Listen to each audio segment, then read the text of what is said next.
नमस्कार दोस्तों, हमारे YouTube चैनल प्रभात टेक्निकल एजुकेशन में आपका स्वागत है। मैं आपका प्रवीण सर आपके सामने शब्द भेद से संबंधित YouTube चैनल पर एक वीडियो लेकर उपस्थित हुए हैं। ये वीडियो राष्ट्र हित में। चलिए हम आज वीडियो को शुरू करते हैं। शब्द भेद। हिंदी के शब्दों के वर्गीकरण के आधार पे हम इन्हें 4 भागों में बांटते हैं। ठीक है। पहला उत्पत्ति, स्रोत या इतिहास के आधार पे। दूसरा क्या है, व्युत्पत्ति, रचना या बनावट के आधार पे। तीसरा रूप, प्रयोग, व्याकरणीय विवेचन के आधार पे। और चौथा है अर्थ के आधार पे। ठीक है। चलिए हम आगे बढ़ते हैं। उत्पत्ति या स्रोत के आधार पे, ठीक है, इतिहास के आधार पे हम इन्हें 4 भागों में बांटते हैं। तत्सम, तद्भव, देशी और विदेशी। इन्हीं शब्दों के आधार पे हम आगे चर्चा करेंगे। चलिए मेरे वीडियो को लास्ट तक बने रहिएगा।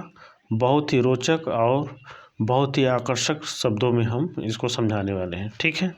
चलिए देखते हैं। तत्सम का मतलब तत् धन सम, मतलब सम माने संस्कृत के समान। ठीक। संस्कृत के अनेक शब्द हिंदी में समान चले आते हैं, जैसे पिता, प्रकाश, पत्र, सूर्य, वायु, अग्नि, माता। कहने का मतलब ये है कि संस्कृत में पिता पिता ही होगा तो हिंदी में भी पिता पिता ही होगा। जो संस्कृत में पिता प्रकाश होता है, हिंदी में भी हम प्रकाश ही लिखते हैं। ठीक है। पत्र को संस्कृत में पत्र ही लिखेंगे और हम हिंदी में भी पत्र ही लिखेंगे। ठीक है। इसी प्रकार से ऐसे शब्द जो संस्कृत में तो हैं परंतु उन्हीं रूपों में, उन्हीं शब्दों में, उन्हीं अर्थों में हिंदी में प्रयोग उसी रूप में अगर हो रहे हैं तो इन्हें हम क्या कहेंगे, तत्सम। ठीक है। जो संस्कृत के समान हो। चलिए आगे बढ़ते हैं। तद्भव, तत् धन भाव, संस्कृत से विकृत होकर बनते हैं। अर्थात विकृत का मतलब परिवर्तन होकर बनना। जैसे संस्कृत से प्राकृतिक भाषा पुरानी हिंदी से गुजरने के कारण यह बदल जाती है। मतलब अगर संस्कृत की भाषा हम पढ़ रहे हैं तो संस्कृत की भाषा पढ़ने के कारण उसमें बदलाव क्यों हुआ, क्योंकि बहुत सी भाषाओं में उनका रूपांतरण होता गया, अंतिम में उनकी रूपों में अंतर हो गया। कैसे हो गया, उदाहरण देखते हैं। संस्कृत क्या है, उज्ज्वल, और प्राकृतिक भाषा में उसे उज्जवल कहते हैं और हिंदी में उजला हो गया। ठीक है। कर्पूर को हम प्राकृतिक भाषा में कपूर कहते हैं और हिंदी में कपूर कहते हैं। ठीक। हस्त मिस हाथ होता है पर संस्कृत में हस्त कहते हैं, प्राकृतिक भाषा में हस्त्य कहते हैं और हिंदी में हम इसे हाथ कहते हैं। ठीक है। उम्मीद है कि हमारी इस बातों को आप समझ गए होंगे। ठीक है। मतलब तत् धन भाव बराबर, तत् माने संस्कृत, भाव माने विकृत होना, उसके भाव में परिवर्तन होना, इसलिए इसे कहते हैं संस्कृत के शब्दों में विकृत होकर बनने वाले जो शब्द होते हैं उसे तद्भव कहते हैं। ठीक है। नेक्स्ट, देशज। देशज में क्या है कि दे धन ज, बताओ देश में जन्म देने में परिस्थिति या आवश्यकताओं के कारण परिवर्तन हुए शब्द को देशज कहते हैं। जैसे कि अगर कोई लोटा जो होता है, हम लोटा क्यों कहें, पहले तो घड़ा था, पात्र थे, परंतु हमें इसकी इस्तेमाल होने लगी और देश में इसकी किसी कारणवश इसकी नामकरण हुआ और वही नाम आज तक चला आ रहा है।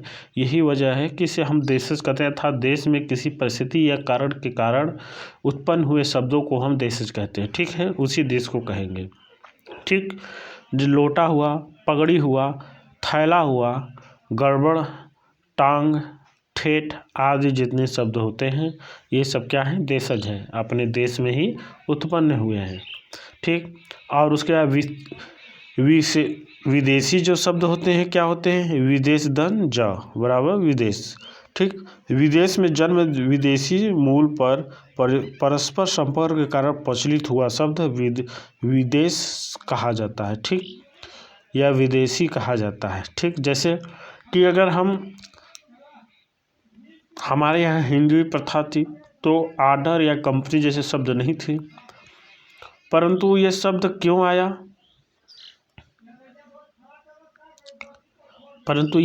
क्यों आया?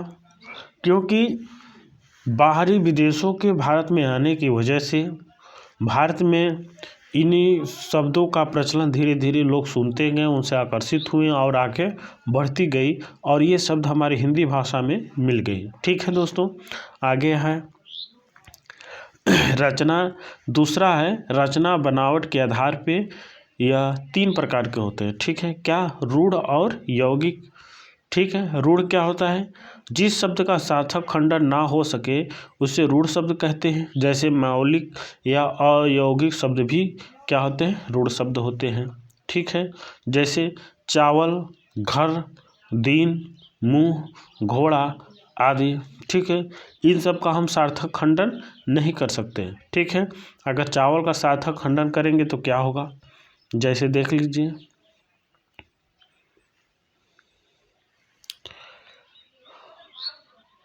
चा धन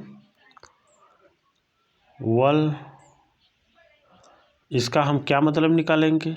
कोई मतलब नहीं निकलेगा। उसी प्रकार घर का या घोड़ा का घो धन डा क्या है? इसका भी कोई मतलब नहीं निकला। इसलिए कहते हैं